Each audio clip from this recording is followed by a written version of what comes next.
Mula sa Malacanang, Aris 14, Let Narciso, please come in. Miss Let. Lakay kapwa committed sina Pangulong Ferdinand Marcos Jr. at ang bagong liderato ng Bangsamoro Transition Authority na ipagpatuloy ang magagandang nakamit ng peace process sa Bangsamoro Autonomous Region in Muslim Mindanao. Sa oath-taking sa Malacanang kahapon, ipinaalala ng Pangulo sa BTA, BARM government at iba pang stakeholders ang tungkulin ng mga ito para sa makatarungan at mas maunlad na Bangsamoro. Nangako naman si BTA Chief Minister Abdul Rauf Makakua ng moral governance na nakatuon sa paghahatid ng makabubuti sa Bangsamoro people.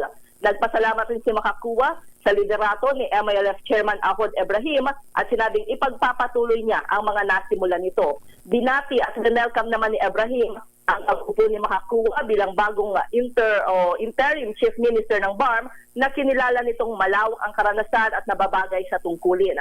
Kinilala rin ni Mohager Iqbal, chairman ng MILF Implementing Panel si Makakua, na nakasama daw nito sa pakikipaglaban para sa Bangsamoro.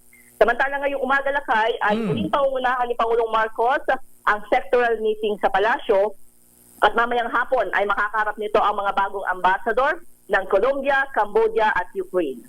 Lakay? Bakit hindi yata naimbitahan si former Chief Minister Ibrahim dyan sa Malacanang? Wala bang turnover ceremony sana?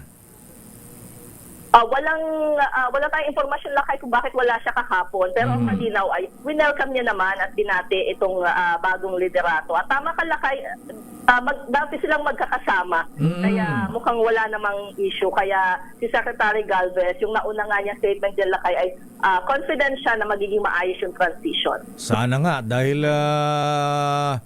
medyo may konting dyan, tinanggihan pala ni Minister Ibrahim yung appointment sanang maging member din o isang official din ng BARM. Magiging lang daw siya. Babalik na lamang bilang chairman ng Moro Islamic Liberation Front. Pero lakay doon kasi sa lumabas na dokumento, nag-resign pala siya. Bago pa man talaga ng bagong interim chief minister, nag-resign siya. At yung binabanggit niya doon lakay ay bilang paghahanda at para matutukan yung darating naman na BARM parliamentary elections, yung kauna-unahan nilang eleksyon doon sa ngayong October 2025. Ayan. Okay, maraming salamat Miss Let, at sana itong si Minister Makakua, sana siya ay maging leader ng lahat ng ating mga kapatid na mga Muslim, anumang tribu yan, Mapamaranaw, Magindanawan o Mapatausog. Tama ba? Governor Sakortan, Gob. Kumusta ka na, Governor Sakortan? Assalamualaikum. Long time no hear, long time no see, ha? Ayan. Okay, maraming salamat Miss Let. Good morning, balik sa iyo lakay. Damdamin